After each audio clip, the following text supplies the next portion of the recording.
వారు ఆనాడు గ్రామ మంటపాలు అంతేనా వారు ఆనాడు సమాజంలో అణచివేతకు గురైన సామాజిక వర్గాలకు మహిళలతో సహా దళితులకు గిరిజనులకు ఆదివాసీలకు బలహీన వర్గాలకు మైనారిటీలకు న్యాయం జరగాలి అనంటే వాళ్ళ సమస్యలు తెలవాలి ఆ సమస్యలను చర్చించాలంటే అనుభవ మంటపాల ద్వారా ఆనాడు ప్రజల యొక్క సమస్యల్ని తెలుసుకున్న విశ్వ గురువు ఈనాడు బసవేశ్వరుడి యొక్క విగ్రహాన్ని ఆవిష్కరించుకున్నాం ఆ అనుభవ మంటపాల ఆదర్శమే ఈనాడు శాసనసభలు పార్లమెంట్లు మనం నిర్వహించుకుంటున్నాం వారే కాదు ఈ జిల్లా మెదక్ జిల్లా అంటే మీకందరికీ తెలుసు మెదక్ జిల్లా ఇందిరమ్మ పేరు విడదీయరాని అనుబంధం మెదక్ పేరు గుర్తొస్తే ఇందిరమ్మ పేరు తలుచుకుంటాము ఇందిరమ్మ పేరు తలుచుకుంటే మెదక్ జిల్లాను గుర్తు చేసుకుంటాం ఎందుకంటే ఈ దేశ సేవలో ఈ ప్రజలకు సేవలు అందిస్తూ 1984లో శ్రీమతి ఇందిరాగాంధీ గారు ఆఖరి రక్తపు బొట్టు చివరి శ్వాస వదిలినప్పుడు ఈ మెదక్ పార్లమెంటు నియోజకవర్గానికి వారు ప్రాతినిధ్యం వహిస్తూ వారు అమరులై ఈ దేశం యొక్క సమగ్రతను కాపాడిన గొప్ప నాయకురాలు శ్రీమతి ఇందిరాగాంధీ ఆ ఇందిరాగాంధీకి అండగా నిలబడ్డ ప్రజలు మెదక్ పార్లమెంటు నియోజకవర్గ ప్రజలు మెదక్ జిల్లా ప్రజలు అందుకే చరిత్ర ఎప్పటికీ మెదక్ జిల్లాను గుర్తు పెట్టుకుంటుంది మెదక్ ప్రజల యొక్క అభిమానాన్ని కాంగ్రెస్ పార్టీ గుండెల్లో చిరస్థాయిగా గుర్తు పెట్టుకుంటుంది అని చెప్పి నేను ఈ సందర్భంగా తెలియజేయదలుచుకున్నా వారే కాదు మెదక్ జిల్లా అంటే బాగారెడ్డి గారు ఈశ్వరీబాయి గారు మా అక్క మా ఆడబిడ్డ గీతారెడ్డి గారిని ఈ ప్రాంత ప్రజలు ఎప్పుడు గుర్తు పెట్టుకుంటారు గీతారెడ్డి గారు ఈ ప్రాంతం ప్రాతినిధ్యం వహించినప్పుడు జైరాబాద్ నిమ్స్ ను మంజూరు చేయించి ఈ ప్రాంతాన్ని పారిశ్రామిక వాడగా అభివృద్ధి చేయడం ద్వారా ఈ ప్రాంతం అభివృద్ధి జరుగుతుంది తెలంగాణ యొక్క గేట్వే ఆఫ్ ఇండస్ట్రీస్ జైరాబాద్ కావాలి అని వారానాడు ఇక్కడ 12,600 ఎకరాలతోని ప్రపంచానికే ఒక పారిశ్రామిక వాడను ఆనాడు మంజూరు చేయడం జరిగింది నేను రాజకీయాల జోలికి వెళ్ళదలుచుకోలేదు రాజకీయ విమర్శలు చేయదలుచుకోలేదు కానీ 2014 తర్వాత మెదక్ ప్రాంతం యొక్క అభివృద్ధి కోసం ప్రారంభించిన నిమ్స్ అభివృద్ధి కుంటుబడింది ఈనాడు నేను ముఖ్యమంత్రిగా బాధ్యతలు చేపట్టిన తర్వాత సోదరులు దామోదర్ రాజ్ నరసింహ గారు నా దగ్గరికి వచ్చి ఈ పారిశ్రామిక వాడలో ప్రజలకు అన్యాయం జరిగింది భూసేకరణలో వాళ్ళకు నష్టం జరిగింది ఎస్సీలకు అసైన్మెంట్ పట్టాలకు 2.5 లక్షలే ఇస్తున్నారు భూమి పోయిన వాళ్ళకు 5 లక్షలే ఇస్తున్నారు వాళ్ళకు పెంచాల్సిన అవసరం ఉన్నదని సోదరుడు దామోదర్ రాజ్ నరసింహ గారు నా దృష్టికి తెచ్చారు ఎంబడే మా అధికారులను పిలిపించి మీరు అక్కడికి వెళ్ళి పరిశీలించి ఆ ప్రాంత రైతులతోని మాట్లాడండి వాళ్ళకు న్యాయం జరగాలి అని నష్ట పరిహారాన్ని పెంచి ఇవ్వడమే కాదు వాళ్ళని అందరిని పిలిచి మాట్లాడి ఈ రోజు భూసేకరణ కార్యక్రమాన్ని వేగంగా ముందుకు తీసుకెళ్లి ఈ ప్రాంతంలో ఇండస్ట్రీస్ పార్క్ తీసుకొచ్చి ముఖ్యంగా ఆటోమొబైల్ ఇండస్ట్రీ తేవాలని ఇవాళ హుండై కార్ల పరిశ్రమకు జైరాబాద్ నిమ్స్ లో స్థలాన్ని కేటాయించి 450 ఎకరాలు కుదొందర్లోనే హుండై కార్ల ఉత్పత్తి సంస్థ ఇక్కడ వాళ్ళ కార్యక్రమాలను ప్రారంభించబోతుందని తెలియజేయడానికి నేను సంతోషపడుతున్నా అదే కాదు ఇప్పటి దగ్గర స్థానిక శాసనసభ్యులు మాణిక్రావు గారు అదే విధంగా మా పెద్దలు సురేష్ శెట్కర్ గారు అదే విధంగా టీజీఐఐసి చైర్పర్సన్ నిర్మలా జగ్గారెడ్డి గారు చైర్పర్సన్ గారి తరఫున జగ్గారెడ్డి గారు వచ్చి నాకు ఒక సూచన చేశాను నేను ఈ జిల్లా నుంచి ప్రాతినిధ్యం వహిస్తున్నా ఈ భూములు పోయిన వాళ్లకు మీరు ఇందిరమ్మ ఇండ్లు ఇస్తే ఇందిరమ్మ పేరు శాశ్వతంగా గుర్తు పెట్టుకుంటారు మీరు ప్రకటన చేయాల్సిందే అని జగ్గారెడ్డి గారు వచ్చి నా పక్కన కూర్చొని పంచాయతీ పెట్టారు అందుకే ఇవాళ సురేష్ శెట్కర్ గారు స్థానిక శాసనసభ్యులు అదే విధంగా జగ్గారెడ్డి గారు మా దామోదర్ రాజ నరసింహ గారి సూచన మేరకు నేను ఈ వేదిక మీద నుంచి ఇక్కడ ఉన్న జైరాబాద్ నిమ్స్ లో 12,500 ఎకరాల భూమి ఎవరైతే కోల్పోయినరో 5,600 కుటుంబాలు ఉన్నాయి. 5,600 కుటుంబాలకు ఇందిరమ్మ ఇండ్లను మంజూరు చేస్తానని మీ సొంత స్థలాలలో ఇందిరమ్మ ఇండ్లు కట్టుకోవడానికి 5,612 కుటుంబాలు ఉన్నాయి. మా అధికారులు సమాచారం అందించారు.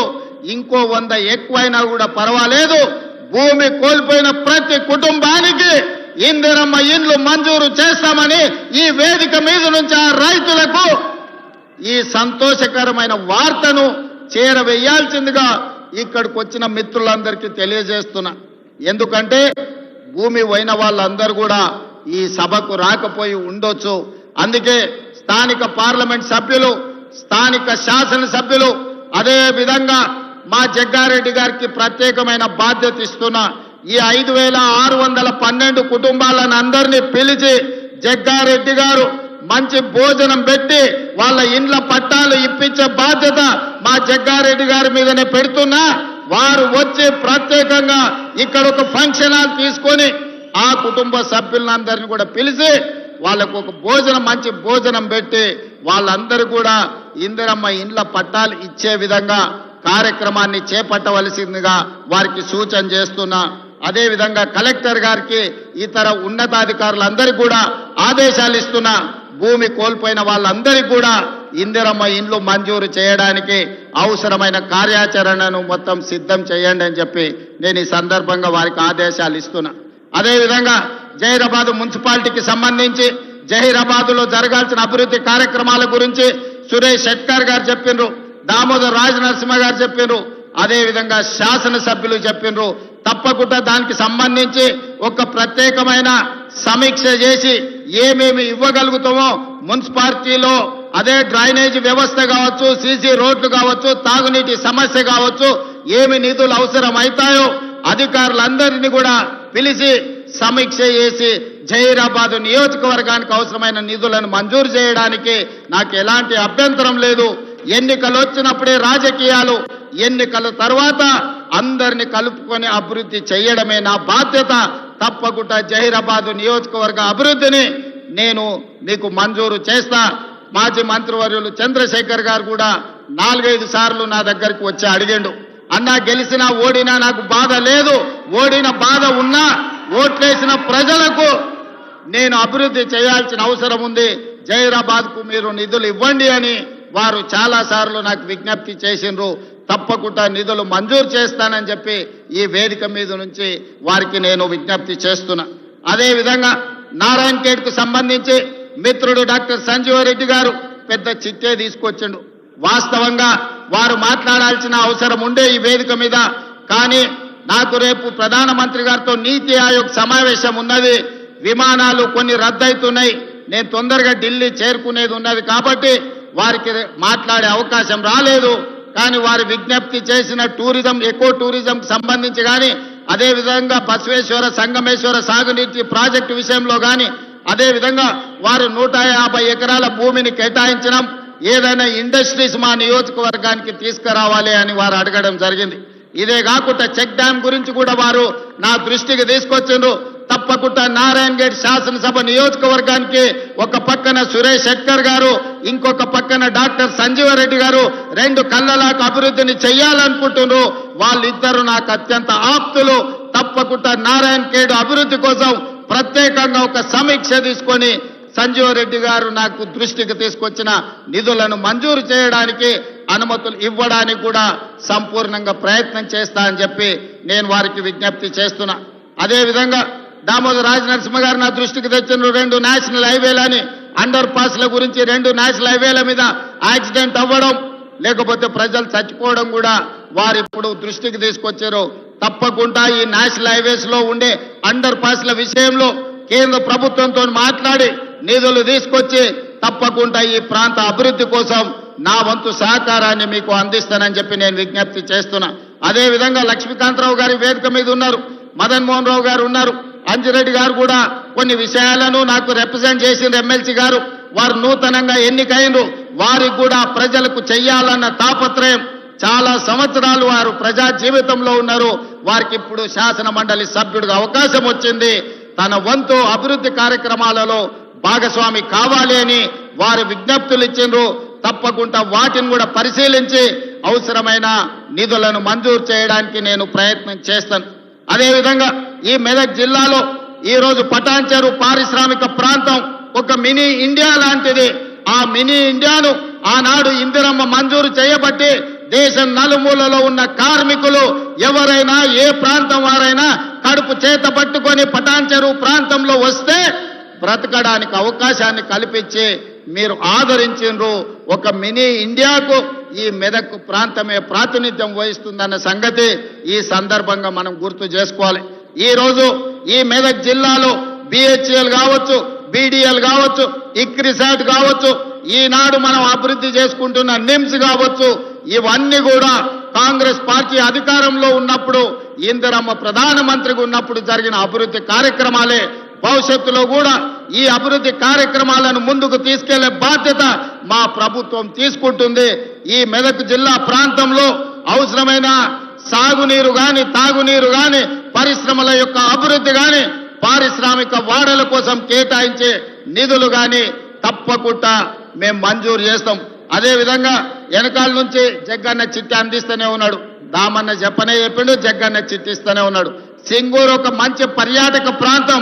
సింగూరు నుంచి మంజిరా జలాలు ఈ రోజు నగరానికి దాహార్తిని తీరుస్తున్నాయి. తప్పకుండా ఈ సింగూరు ప్రాజెక్టును 100% ఒక మంచి టూరిజం కింద, ఎకో టూరిజం కింద ఆ సింగూరు జలాలు హైదరాబాద్ ప్రజలు ఏదైతే దాహార్తిని తీరుస్తుండ్రో సింగూరు యొక్క అభివృద్ధి కార్యక్రమాలకు కూడా నిధులు మంజూరు చేసి ప్రత్యేకమైన సమీక్ష చేసి ఈ అభివృద్ధి కార్యక్రమాలను ముందుకు తీసుకెళ్తామని చెప్పి నేను ఈ సందర్భంగా తెలియజేస్తున్నా. మిత్రులారా, ఈ రోజు ఎన్నికలు ముగిసినాయి. ఇక మనం అభివృద్ధి కార్యక్రమాలు చేసుకోవాల్సిన అవసరం ఉన్నది. మీ అందరి సహకారం ఉండాలి, మీ ఆశీర్వాదం ఉండాలి. ఈనాడు మీకు అందరికీ తెలుసు, తెలంగాణ రాష్ట్రంలో 25,55,364 రైతు కుటుంబాలకు 20,617 కోట్ల రూపాయలు మొదటి సంవత్సరంలోనే రైతు రుణమాఫీ చేసి రైతులను అప్పుల బాధల నుంచి విముక్తి కలిగించిన ప్రభుత్వం మన ప్రభుత్వం అని చెప్పి రైతులకు ఈ రోజు నేను చెప్పదలుచుకున్నా.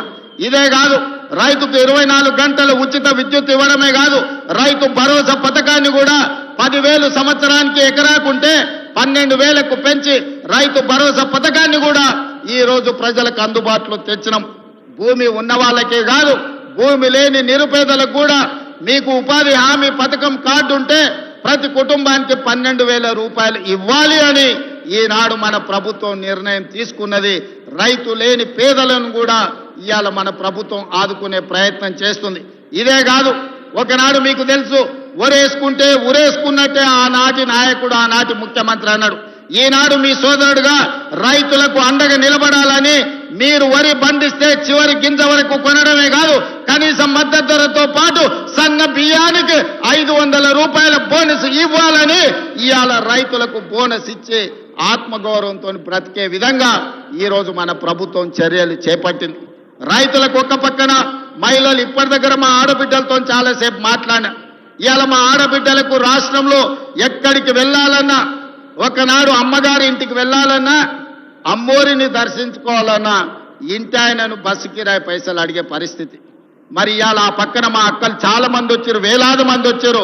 మా ఆడబిడ్డల్ని వెనకాల కూర్చోబెట్టారు. మా వాళ్ళందరూ ముందలుంటే నేను మాట్లాడి తప్పెత్తాను వాళ్ళ చేతికిస్తాను.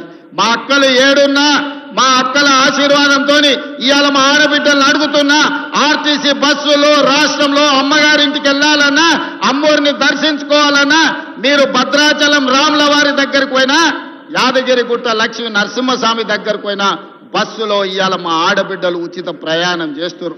ఇప్పటి వరకు దాదాపుగా ఈ 18 నెలల్లో 5,500 కోట్ల రూపాయలు ఆడబిడ్డల బస్సు ఉచిత ప్రయాణానికి ఈ రోజు నిధులు కేటాయించినమని నేను చెప్తున్నా. అదేవిధంగా సెల్ఫ్ హెల్ప్ గ్రూప్స్, స్వయం సహాయక సంఘాలకు పోయిన సంవత్సరం 20,000 కోట్ల రూపాయలు బ్యాంకు లింకేజ్ ఇచ్చినాం. ఈ సంవత్సరం కూడా 21,000 కోట్ల రూపాయలు బ్యాంకు లింకేజ్ ఇవ్వాలని, మా ఆడబిడ్డల్ని 1,00,00,000 మందిని కోటీశ్వరులను చెయ్యాలని ఈ రోజు కంకణం కట్టుకొని మన ప్రభుత్వం పనిచేస్తున్నది. నిన్నగాక నిన్ననే శిల్పారామంలో మన ఆడబిడ్డలు చేసిన ఉత్పత్తులను చూడడానికి ప్రపంచంలో ఉండే అందరూ ఈ నిన్న శిల్పారామంకి ఆ మహిళలు మిస్ వరల్డ్ కాంపిటీషన్కి వచ్చిన మహిళలందరూ ఈరోజు నిన్న శిల్పారామం దగ్గరకు వచ్చి మా ఆడబిడ్డల ఉత్పత్తులను కొనుగోలు చేసి ఆడబిడ్డలను అందరినీ కూడా కలిసి ఆనందపడ్డారు. ఈ విధంగా ఈనాడు ఆడబిడ్డలకు ఆర్టీసీలో ఉచిత బస్సు ప్రయాణమే కాదు 600 బస్సులు కొని ఆర్టీసీకే కిరాయికి పెట్టి ఈరోజు వ్యాపారం చేసుకునే పరిస్థితి ఆడబిడ్డలకు కల్పించడం.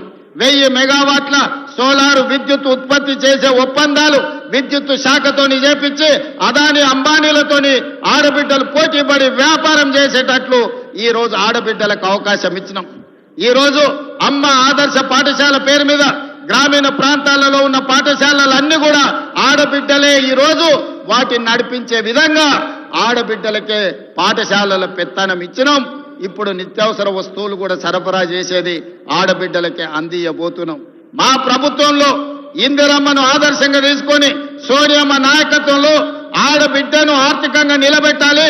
ఒక ఇంట్లో ఒక ఆడబిడ్డ ఆర్థికంగా నిలబడితే కుటుంబాన్ని నిలబడుతుంది, ఆ కుటుంబం బాగుపడుతుంది, ఆ కుటుంబంలో పిల్లలు చదువుకుంటారు, పెద్దవాళ్లకు వైద్య సహాయం అందిస్తారు.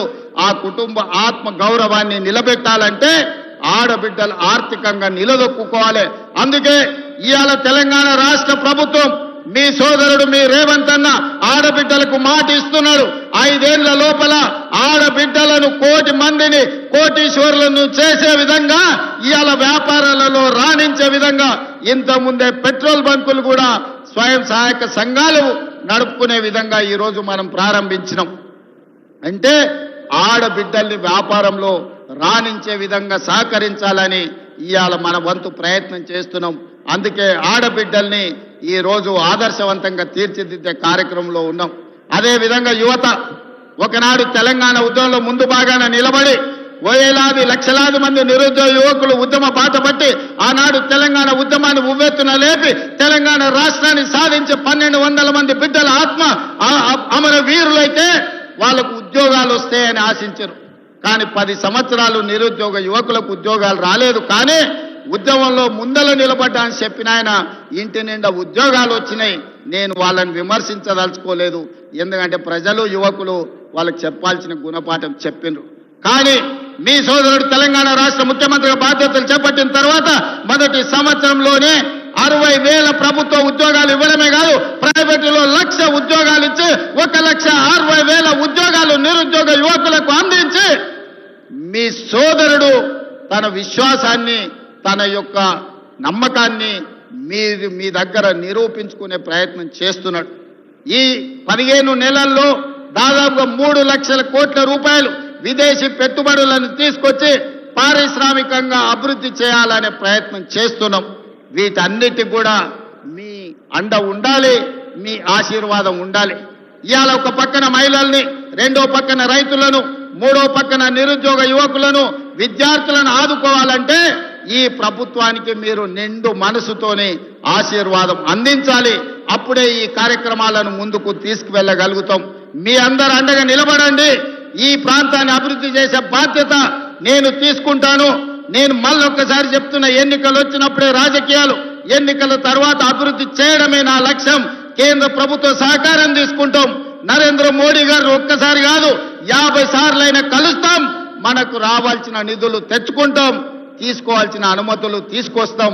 ఎందుకంటే కేంద్ర రాష్ట్ర ప్రభుత్వాలు సహకరించుకున్నప్పుడే, కలిసిమెలిసి పనిచేసినప్పుడే రాష్ట్రం అభివృద్ధి జరుగుతుంది తప్ప చెరువు మీద అలిగి కడుక్కోకుండా ఉంటే మనకే వాసన వస్తుందన్న సంగతి మీకు అందరికీ తెలుసు. పోయిన ఆయన చెరువు మీద అలిగి ఫామ్ హౌస్లో వండుకుంటే ఏమైందా? ఇవాళ ఇంటికి పోయే పరిస్థితి వచ్చింది. అందుకే అట్లాంటి తప్పులు నేను చెయ్యదలుచుకోలేదు. ఎవరు ఏమనుకున్నా ఎన్నికలు వచ్చినప్పుడు ఎవరితోనైనా కొట్లాడతా. సోనియా గాంధీ, రాహుల్ గాంధీ, మల్లికార్జున ఖర్గే నాయకత్వంలో వార్డు మెంబర్ నుంచి పార్లమెంట్ మెంబర్ వరకు మన వాళ్ళని గెలిపించుకోవడానికి నా సాయ శక్తుల కష్టపడతా, నా రక్తాన్ని చెమటగా మార్చి మీకోసం పనిచేస్తా. రోజులో 24 గంటలు కార్యకర్తలు కాపాడుకొని ప్రజా ప్రతినిధులుగా గెలిపించుకునే బాధ్యత నాది. అదే సందర్భంలో నమ్మకంతో, విశ్వాసంతో ఓట్లేసిన ప్రజలకు సంక్షేమ పథకాలు అమలు చేయాలి, అభివృద్ధి కార్యక్రమాలు చేపట్టాలి. పారదర్శకమైన పరిపాలన అందించాలి. ఇవాళ సంక్షేమ పథకాలు అమలు చేయాలంటే రాష్ట్రానికి ఆదాయం రావాలి. రాష్ట్రానికి ఆదాయం పెరగాలంటే ఐటీ ఫార్మా ఇండస్ట్రీతో పాటు ఇవాళ ఇండస్ట్రియల్ పార్కులు రావాలి. పరిశ్రమలు వచ్చి పెట్టుబడులు పెట్టి మన నిరుద్యోగ యువకులకు ఉద్యోగాలు వచ్చి రాష్ట్ర ఆదాయం పెరిగితే ఆదాయాన్ని పెంచాలి, పేదలకు పంచాలి అనే లక్ష్యంతో ఈ రోజు రాష్ట్రాన్ని ముందుకు నడిపిస్తున్నాం. ఇవన్నీ చెయ్యాలి అంటే ప్రతిపక్షాలతో సహా కేంద్ర ప్రభుత్వ సహాయం కూడా కావాలి. అందుకే ప్రతిపక్ష నాయకుడికి నేను విజ్ఞప్తి చేస్తున్నా, రండి శాసనసభ మాట్లాడండి. మీ 40 ఏళ్ల రాజకీయ అనుభవాన్ని మాకు సూచనలు ఇవ్వండి. ఎక్కడైనా మేము తప్పు చేస్తే సరిదిద్దుకోవడానికి మాకు సూచన చెయ్యండి. మీరు అధికారం ఉంటే వస్తాను, లేకపోతే నేను పోయి ఫామ్ హౌస్లో పడుకుంటానంటే ప్రజలే ఆలోచించి విచక్షణతోని ప్రజలే నిర్ణయం తీసుకుంటారు. ఇవాళ మేము 10 ఏళ్ళు ప్రతిపక్షంలో ఉన్నాం, ఎమ్మెల్యేగా ఉన్నా, ఎమ్మెల్సీగా ఉన్నా. 20 ఏళ్ల నుంచి నేను జడ్పీటీసీగా పనిచేసిన, ఎమ్మెల్సీగా పనిచేసిన, 2 సార్లు ఎమ్మెల్యేగా పనిచేసిన, ఓసారి ఎంపీగా పనిచేసిన. ఈ 20 ఏళ్లలో ఎన్నడూ నేను అధికారంలో లేను, కానీ ఏ ఒక్క రోజు కూడా సెలవు తీసుకోలే. ప్రతిపక్షంలో ప్రజల తరఫున ప్రశ్నించే గొంతుకలై ఉండాలి. ప్రతిపక్షాలు ప్రజా సమస్యల్ని లేవనెత్తే విధంగా మాట్లాడాలి. ప్రజల పక్షాన నిలబడి ప్రభుత్వాలను అడిగి ఆ ప్రభుత్వాలతోని పనులు చేయించే బాధ్యత తీసుకోవాలి. అప్పుడే రాణిస్తాం, ఏదో ఒక రోజు అధికారంలోకి రావడానికి అవకాశం ఉంటుంది. 20 ఏళ్ళు ప్రతిపక్షంలో నిలబడి జడ్పీటీసీగా, ఎమ్మెల్సీగా, ఎమ్మెల్యేగా, ఎంపీగా, కాంగ్రెస్ పార్టీ అధ్యక్షుడిగా పనిచేసిన కాబట్టి ప్రజలు నిండు మనసుతోని ఆశీర్వదించి 92 లక్షల మంది ఓట్లేసి తెలంగాణ రాష్ట్ర ముఖ్యమంత్రిగా ఈ రోజు బాధ్యత ఇచ్చిండ్రు. ఆ బాధ్యతతోనే ఇవాళ జైరాబాద్కు వచ్చిన జైరాబాద్ ప్రజలకు ఆగిపోయిన పనులను పూర్తి చేయాలన్న ఆలోచనతోటి మీ అందరినీ కలిసిన. ఏ రోజు కూడా నేను ముఖ్యమంత్రిగా అహంభావం వ్యక్తం చేయలే. నా దగ్గరికి చిన్నోడు వచ్చినా, పెద్దోడు వచ్చినా, పేదోడు వచ్చినా, ఎవ్వరు వచ్చినా అందరినీ కలిసిన. వాళ్ళ బాధ విన్నా దానికి ఏదైనా చేయగలిగిన సాయం ఉంటే చెయ్యాలన్న ఆలోచనతోనే ముందుకు వెళ్తున్న సోదరులారా, ఇవాళ కూడా మా జైరాబాద్ సోదరులకు నా విజ్ఞప్తి ఒక్కటే, మీరు అండగా నిలబడండి. అద్భుతాలు చేసి తెలంగాణ అభివృద్ధి పదం వైపు నడిపించి దేశంలోనే నెంబర్ 1 రాష్ట్రంగా $1 ట్రిలియన్ ఎకానమీ కింద మార్చి ప్రపంచంలోనే ఒక్క గొప్ప రాష్ట్రంగా హైదరాబాదు నగరాన్ని టోక్యో, న్యూయార్క్ లాంటి నగరాలతో పోటీ పడే విధంగా అభివృద్ధి చేసే బాధ్యత నేను తీసుకుంటా. రీజనల్ రింగ్ రోడ్ కావచ్చు, మెట్రో రైలు కావచ్చు, మూసీ నది కావచ్చు, భారత్ ఫ్యూచర్ సిటీ కావచ్చు, వీటన్నిటినీ అభివృద్ధి చేసి ప్రజలకు అంకితం చేసే వరకు నిద్రపోను, సెలవు తీసుకోనని తెలియజేస్తూ మీ అందరి దగ్గర సెలవు తీసుకుంటున్న. ధన్యవాదాలు మిత్రులారా. అదేవిధంగా ఒక్క నిమిషం, సురేష్ అన్న ఈ ప్రాంత రైతుల గురించి షుగర్ ఫ్యాక్టరీ గతంలో ఉండే 10 లక్షల మెట్రిక్ టన్నులు ఈడ షుగర్ ఉత్పత్తి చేసేది, షుగర్ పరిశ్రమ ఉండాలి అంటున్నాడు. రైతులందరూ కలిసి కోఆపరేటివ్ సొసైటీ ఏర్పాటు చేసుకొని కోఆపరేటివ్ సొసైటీ ఆధ్వర్యంలో మీరు షుగర్ ఫ్యాక్టరీని నడిపించుకుంటామంటే నిమ్స్లోనే మీకు 100 ఎకరాల స్థలాన్ని కేటాయించే బాధ్యత నాది.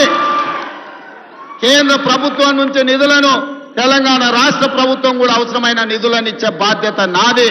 ఈ రోజు కులగణన చేసిన, లేకపోతే ఈ రోజు సామాజిక వర్గాల ఎస్సీ ఉపకులాల వర్గీకరణ చేసిన, ఈ రోజు సమాజంలో ఉన్న రుగ్మతలను తగ్గించాలి, ఈ సమాజంలో అందరినీ సమానంగా అభివృద్ధి చేయాలని ఎస్సీ కులాల వర్గీకరణ చేయడమే కాదు, ఈ రోజు జనగణనలో కులగణన చేసినాం. అదే విధంగా ఇవాళ రైతాంగాన్ని ఆదుకుంటాం. తప్పకుండా కోఆపరేటివ్ సొసైటీలో మీరు షుగర్ ఫ్యాక్టరీ పెట్టుకుంటా అంటే మీకు నిధులు మంజూరు చేసే బాధ్యత నేను తీసుకుంటానని తెలియజేస్తూ మీ అందరి దగ్గర సెలవు తీసుకుంటున్న. ధన్యవాదాలు మిత్రులారా.